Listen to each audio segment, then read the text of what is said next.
Hello সবাই, কেমন আছেন? আশা করি অনেক অনেক অনেক অনেক ভালো আছেন। গাইজ, সবাইকে জুম্মা মুবারক। সবাই কেমন আছেন অবশ্যই করে কমেন্টে জানাবেন। আর জুম্মার নামাজ পড়ে এসে আমি একটু শুয়ে পড়ছিলাম, তো অনেক ভালো লাগতেছিল না, খারাপ লাগতেছিল, তাই উঠে পড়লাম। উঠে একটু ছাদে গেলাম। তো ছাদে গিয়ে দেখতে তো পারছেন কত সুন্দর চারিদিকে পরিবেশ।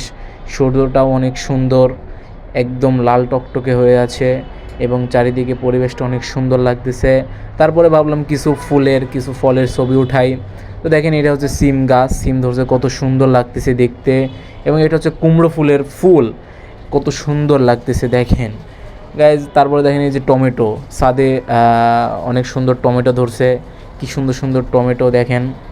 তারপর এটা হচ্ছে আমের ফল, এটা হচ্ছে আমের ফল, ফুল ধরছে, এটা অনেক বড় বড় আম ধরবে। তো গাইজ, আজকের ভিডিওটা এই পর্যন্তই। কেমন লাগছে অবশ্যই কমেন্টে জানাবেন এবং লাইক এবং সাবস্ক্রাইব করতে ভুলবেন না। এবং এই ছোটো ভাইটাকে সবাই একটু বেশি বেশি করে সাপোর্ট করবেন। ওকে, টাটা।